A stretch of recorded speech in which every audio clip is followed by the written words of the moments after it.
Tantor Audio, a division of Recorded Books, presents The Middle Ground, Indians, Empires, and Republics in the Great Lakes Region, 1650 to 1815, by Richard White. Narrated by Bob Souer. Publisher's Note: this audiobook will refer to visual elements included in the print and ebook editions of the book. Preface to the 20th Anniversary Edition.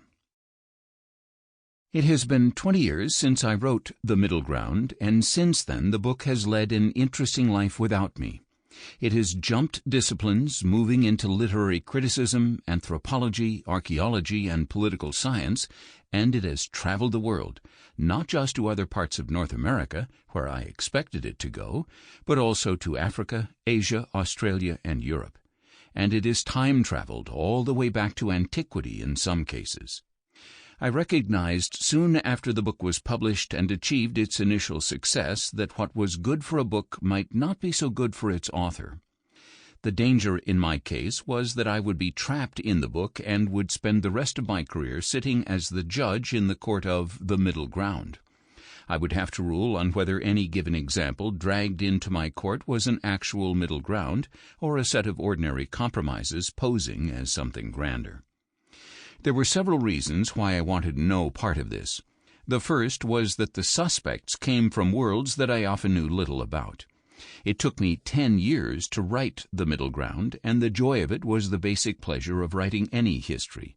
I went to places that seemed strange to me, and gradually the people there came alive and familiar enough so that they seemed more real to me than the people among whom I passed my days. This worried my wife. It still does. But I did not know nearly so well the worlds of these suspects from Africa, Asia, South America, Australia, New Zealand, and more. How could I judge whether they, too, created middle grounds? I had my suspicions, of course, but not enough to acquit or convict. The second reason for my hesitation was purely practical. I had other things to do. I have been, professionally at least, a lucky man. There is more that I want to research than I will ever be able to explore. I want the books that I write to speak for themselves so I can go on to other things. As soon as it was published, The Middle Ground was largely on its own. The final reason was based on neither my ignorance, like the first reason, or my selfishness, like the second, but on what I understood the concept to be. The Middle Ground is a book about, among other things, mutual misunderstandings and the ways that new meanings are derived from them. It is about the virtues of misreading. This puts an author who acts as a judge and accuses his readers of misreading in an awkward position. This is not to say that there have been misreadings of the book. I think there have, but one of the things that I learned in writing the book was that such misreadings can be fruitful in their own right. Those scholars who have used and critiqued the concept of the middle ground have done me a great honor and a great service. They have helped me to clarify my own thinking about the concept. I can refine my own use of the term without claiming that I am the final judge of its use, or that there are no other quite legitimate, and perhaps even more useful, ways to employ the concept. By middle ground I meant, I realized in ways that I did not fully grasp when writing the book, two twinned things. First, I was trying to describe a process that arose from the willingness of those who sought to justify their own actions in terms of what they perceived to be their partner's cultural premises. Such actors sought out cultural congruencies, either perceived or actual. These often seemed and indeed were results of misunderstandings or accidents. Such interpretations could be ludicrous, but it did not matter. Any congruence, no matter how tenuous, can be put to work and take on a life of its own if it is accepted by both sides. This was and is a process of mutual and creative misunderstanding. But in developing this idea, I did not always separate it from a second aspect of the middle ground. I was trying to describe, and this took up the bulk of the book, a quite particular historical space that was the outcome of this larger process. This space was the pays d'Olonne, Because the middle ground is itself a spatial metaphor, the term has allowed a conflation between the process of expedient and creative misunderstanding and the actual space that I was discussing, the pays d'Anon, or the upper country of French Canada. I think I was fairly specific about the elements that were necessary for the construction of such a space: a confrontation between imperial or state regimes and non-state forms of social organization, a rough balance of power, a mutual need or a desire for what the other possesses, and an inability of one side to commandeer enough force to compel the other to do what it desired. Force and violence are hardly foreign to the process of creating and maintaining a middle ground, but the critical element is mediation. The mediation process is something more than compromise. If all the middle ground meant was compromise between opposing interests, then it would be a concept with little or no utility, because compromise is widely recognized by scholars, political actors, and the general public. Why invent a new name for it? A middle ground is the creation, in part through creative misunderstanding, of a set of practices, rituals, offices, and beliefs that, although comprised of elements of the group in contact, is as a whole separate from the practices and beliefs of all of those groups. In a partial sense, it is a form of what Lévi-Strauss referred to as a bricolage, using materials at hand to overcome a new obstacle. But Lévi-Strauss, as I will discuss later, also set limits on what bricoleurs could do and the tools available to them that makes the middle ground something more than his concept of bricolage. I always thought that the middle ground as a process was present in other places and other times. I did not, however, think that every time you find this process at work, you would find the construction of a coherent space that is the equivalent of pays d'Anon. There are instances in which the process can be evident, but the space may fail to emerge. The French penetrated deep into North America, and west of the Missouri River many of the practices of the middle ground, alliance chiefs, the Calumet ceremony, gift exchanges, Catholic missionaries, went with them. There were, too, numerous examples of expedient and creative misunderstandings, but there was no long-lasting equivalent of pays d'Anon. The space of the middle ground depended on the creation of an infrastructure that could support and expand the process, and this infrastructure was possible only when there was both a rough balance of power and a mutual need between the parties involved. Middle grounds as coherent spaces were difficult to produce, but I am not surprised that scholars have found other areas of the Western Hemisphere that contain middle grounds, as has, for example, Claudia Garcia, who has employed the concept in studying the Mosquito Indians at the end of the 17th century. The ways in which the processes of the middle ground produce coherent spaces equivalent to the pays d'Anon do not have to follow the exact model that I described in The Middle Ground. I am perfectly willing to admit that the process of the middle ground and what Jonathan Lippmann in his Familiar Strangers, A History of Muslims in Northwest China calls a place in which peoples adjust to their differences while positioned between cultures do not necessarily depend on an exact replication of the sequences of development in the pays d'Anon or a reliance on the same or even similar institutions. When Lippmann finds a long process of sometimes expedient, sometimes deadly mutual misunderstandings, I feel like I am in familiar territory, even though I know nothing except what Lippmann tells his readers of the Muslims in his particular section of Northwest China. I have been particularly pleased when other scholars underline aspects of the process that I recognized but did not fully explore and make their own original use of it. I have long admired and used the work of James C. Scott, but when he in The Art of Not Being Governed emphasizes the case for beginning with the elementary unit of the household and treating villages, tribes, and confederations as provisional and shaky alliances, he underscores a particular aspect of the pays d'Anon that, although he credits me with using it to brilliant effect, he uses far more effectively. He takes my sometimes naive empiricism and turns it into a much more formidable comparative analysis with fuller theoretical insight.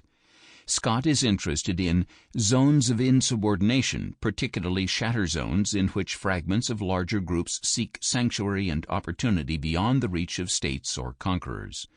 His larger project is an attempt to understand Zomia, a name for an area that includes the highlands of Southeast Asia in Vietnam, Cambodia, Laos, Thailand, and Burma, but stretches into India and includes 4 Chinese provinces.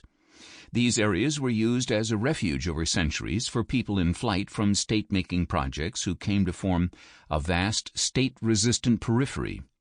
He links Zomia to similar regions of refuge in Latin America, Brazil, the Andes, and elsewhere. In Zomia, as in the Pays d'Ollon, identities are often plural, local groups are often autonomous, and groups readily fragment. I am nearly as pleased when people fail to find a middle ground as when they do, for a negative finding also involves an effort to take the concept seriously. Henry Reynolds states flatly that there was no middle ground in Australia. The concept is imperial in that it is often found in the company of empires, but I never had imperial ambitions for the concept itself. After all, if the middle ground was everywhere, then it might as well be nowhere at all. The best historical concepts are those that are good to think with, and when I find scholars actively engaging the concept, rigorously applying it to their own material, and then explaining why what they found was not really a middle ground, I am proud of the book. It is doing its work well. In a book such as Pekka Hämäläinen's recent The Comanche Empire, no middle ground emerges, but to the extent that the concept helped Hämäläinen refine his own ideas about the quite interesting and important social formation that he found in Comancheria, it did its work well. When the concept of the middle ground has moved over into other disciplines, the scholars using it have usually, but not always, been concerned with American Indian peoples. Literary critics such as Emilia V. Katansky have found emergent middle grounds in Indian boarding schools and used the concept to interpret texts about these boarding schools. And Hartvig Isernhagen has found echoes, but hardly a recreation of the middle ground, in Federal Writers' Projects texts from the 1930s and 1940s in the Midwest. And scholars have found the middle ground useful in describing contemporary political developments. Beth A. Conklin and Laura R. Graham found the concept useful in understanding environmental conflicts in the Amazon, particularly in arenas where Amazonian Indians and environmentally concerned outsiders interact. Their middle ground is a political space, an arena of intercultural communication, exchange, and joint political action. The book has hardly been uncontroversial, but the attacks on it, both implicitly and quite explicitly, have not led me to change my mind about the concept itself or its particular manifestation in the Pays d'Ollon. If anything, they have hardened my position because I think there are very important issues at stake. I have no intention of answering all the criticisms of the middle ground. I am perfectly content to have readers determine the merits of such critiques, but I will address 2 works that raise larger issues about both the nature of relations between empires and pre-state societies and the possibilities of cross-cultural understanding and accommodation. These are issues of considerable importance and continuing interest to me. The major empirical attack on the middle ground has been from Giles Havard, who, surveying the early period covered by the book, asserts in effect that there was no middle ground in the Pays d'Ollon. Havard also makes an interesting theoretical attack. The strongest conceptual attack, however, has come from James Merrill. Our books share some common figures, but he only touches on the fringes of the Pays d'Ollon, and he barely mentions the middle ground. He does, however, challenge the possibility of successful mediation and the creation of the common world that I describe. Havard makes his most detailed criticism of the middle ground in his Empire en métissage, Indiens et Français dans le Pays d'Ollon, 1660 to 1775, and a second more nuanced criticism in his recent review of the French edition of my book. Havard is a formidable scholar, and Empire et Métissage is an impressive book. But its argument of a Pax Gallica and French mastery is in many ways a reconceptualization of exactly the concept of imperial power and dominance that I set out to critique in The Middle Ground. To the extent that Havard recognizes the operation of a middle ground, he sees it only as a tool of French manipulation of Indians. Indeed, he regards interpretations that stress Indian manipulation of Europeans as an imposition of a Western point of view on Indian actions that proceed from quite different cultural premises. When Havard argues that mediation itself can be an instrument of power, I do not disagree. This is one of the theses of the middle ground. The book does not deny the power of empires, but rather it limits and complicates that power. Where Havard and I differ is in seeing mediation as a French invention and imposition. Mediation had European equivalents, but its forms and inspiration in the Pays d'en haut were largely native. As Bacqueville de la Poterie, also known as Claude Charles Leroy, noted in his Histoire de l'Amérique septentrionale, the Potawatomis were the original mediators and rivals of the French. European politics of empire persisted, but the alliance, as I argued, merged the French politics of empire with the kinship politics of the village. Far from being a simple tool of empire, mediation was a time-consuming, expensive, often frustrating endeavor that French officials, particularly those new to Canada, often rebelled against. As Louis-Antoine de Bougainville complained, it was a work of eternal little detail, petty, and one of which Europe has no idea. Mediation was power, but in the Pays d'en haut it was a paradoxical power. The French were at their strongest when they appeared, at least to themselves, the most weak. When they offered goods freely, when they mediated quarrels, when they stayed Algonquian hatchets and covered the dead, then they achieved a status that no other group could rival. They were, conversely, at their weakest when they appeared the most dangerous and powerful.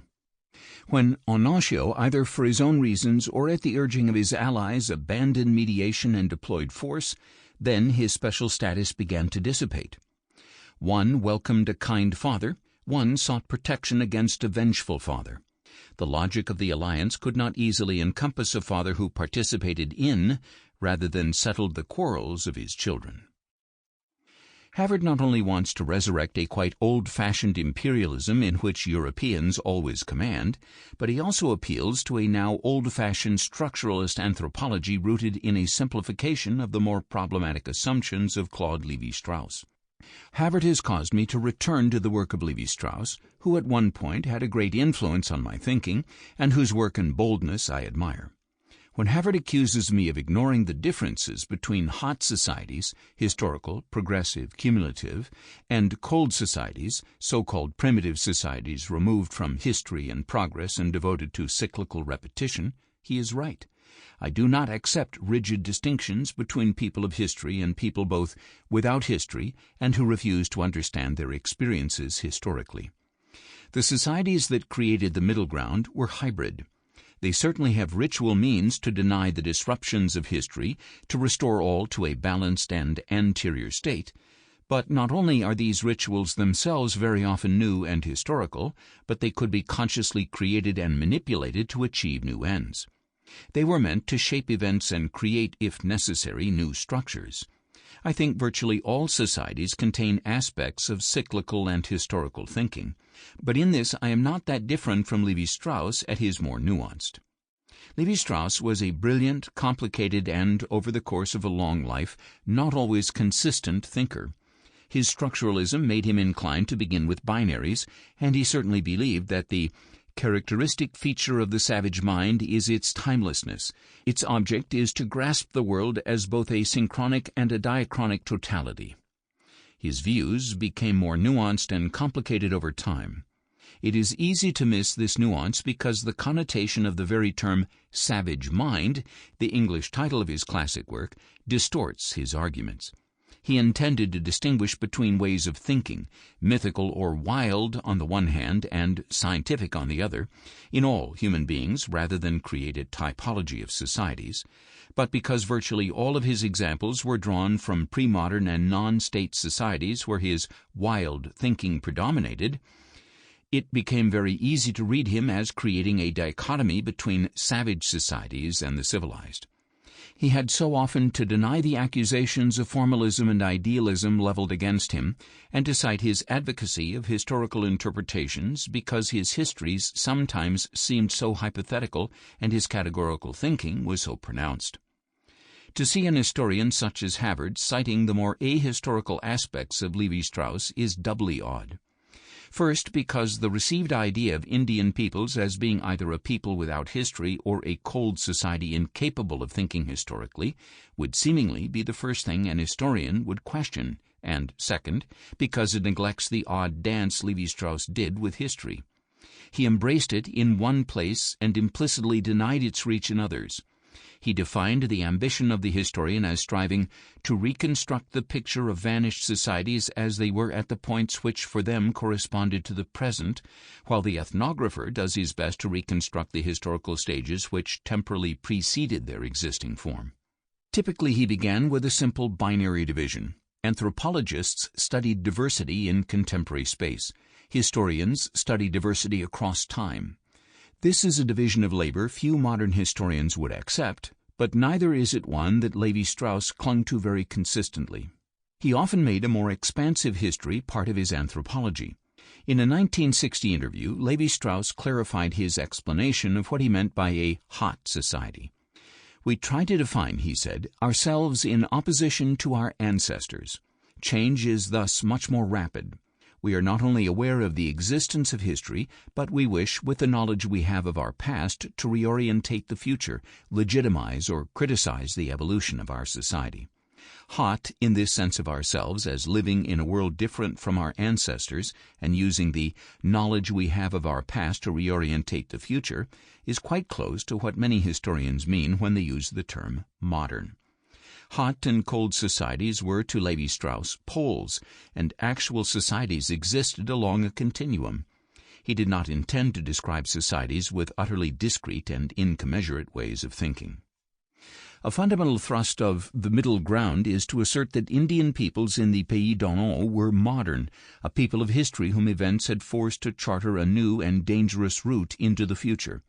They were not captured and imprisoned in some state beyond history.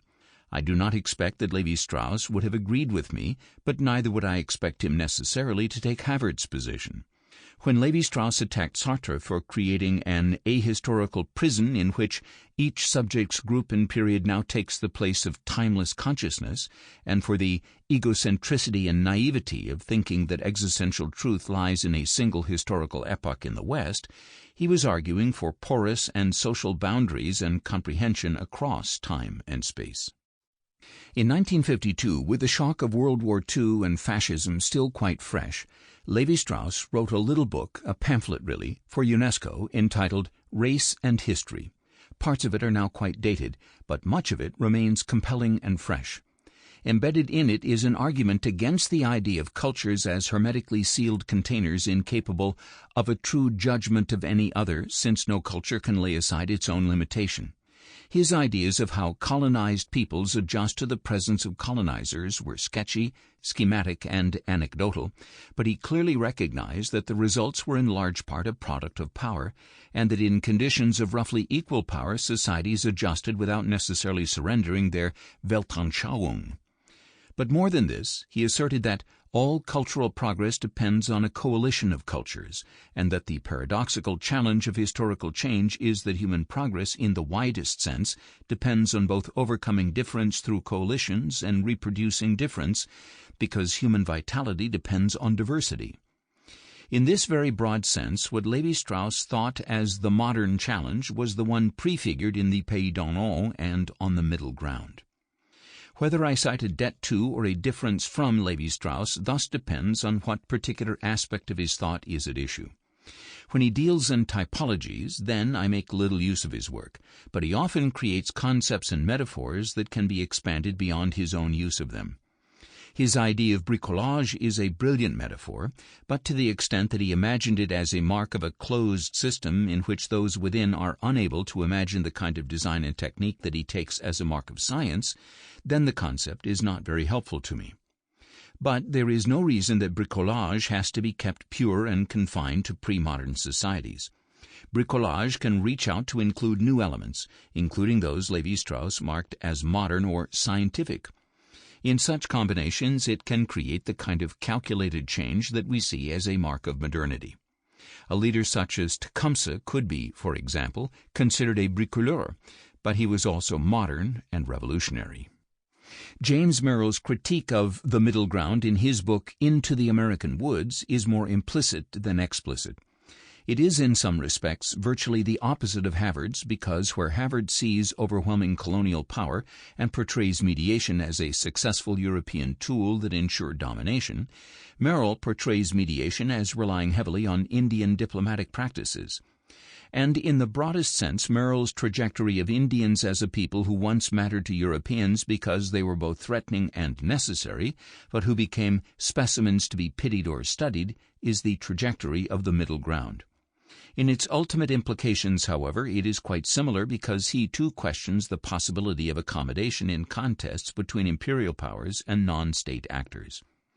But on the Pennsylvania frontier, an area on the edges of the Pays d'en-Haut, Merrill sees no evidence of a middle ground and regards mediation as ultimately a failure.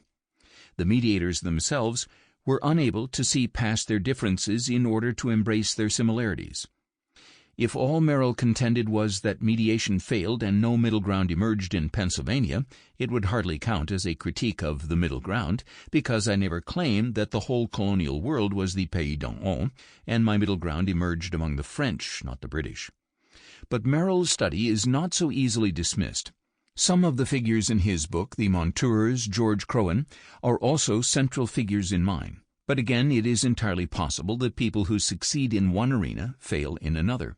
What is more significant is that Merrill not only blames the failure in part on the mediators, but also sees misunderstanding and distrust as simply dead ends. In Pennsylvania, he finds that misunderstanding and mistrust ruled. Misunderstanding and mistrust also ruled in the Pays d'en-Haut, but they were put to creative uses. For Merrill, however, misunderstanding and mistrust seem incapable of generating anything beyond misunderstanding and mistrust. There was no possibility of mutually comprehensible worlds. The very tools, treaties and councils, designed to create a common world made it impossible. The paths through the woods led nowhere. In order to make sure that Merrill and I are not talking past each other, it is best to reiterate my position in the middle ground and understanding between cultures.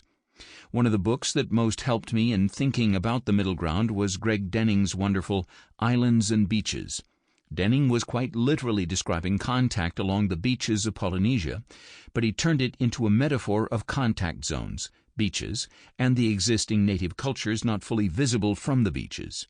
In the middle ground, I was far less interested in examining the interior cultural world, the native islands, than in exploring the beaches from which the vast majority of surviving historical sources survive.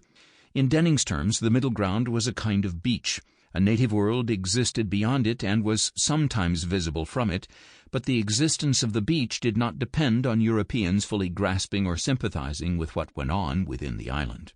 The middle ground did not involve the achievement of a widespread mutual understanding and appreciation between Europeans and Indian peoples. People did not come together to love one another, nor does the concept of a middle ground envision the elimination of either native cultures or of European cultures and their replacement by some common hybrid. I presume the persistence of many aspects of the old alongside the creation of the new. As I wrote, although identifiable Frenchmen and identifiable Indians obviously continued to exist, whether a particular practice or way of doing things was French or Indian was, after a time, not so clear. This was not because individual Indians became Frenchified or because individual Frenchmen went native, although both might occur. Rather, it was because Algonquians who were perfectly comfortable with their status and practices as Indians, and Frenchmen, confident in the rightness of French ways, nonetheless had to deal with people who shared neither their values nor their assumptions about the appropriate way of accomplishing tasks. They had to arrive at some common conception of suitable ways of acting. James Merrill and I share the same question. Can the peoples of two different cultures understand each other to a degree that they can accommodate their differences? In two similar historical contexts, we not only arrived at different answers, but seemed to be looking for different things. I contend that in the Pays d'en-Haut, the French and the people I lumped together as Algonquians created a hybrid world that, although derived from existing French and Indian worlds, was something new. I don't claim the two groups did this by understanding and appreciating the other's cultural perspective, but rather I claim they did it by capitalizing on creative misunderstandings. Merrill seems much more focused on seeing mutual understanding as the route to accommodation. In this regard, Merrill and I are looking at two different and incommensurate things, and I could leave it at that, but to do so would slight the very serious issues that Merrill raises. In a single sentence at the end of his book, perhaps written more for effect than anything else, he took a question about the impossibility of Indians and white people living together on the Pennsylvania frontier without a perpetual scene of quarreling and universalized it across all American history. In contrast to his careful consideration of the Pennsylvania woods, he offered no evidence for this. He mentioned Wounded Knee, indicated that nothing has changed in the 20th. Sample complete. Ready to continue?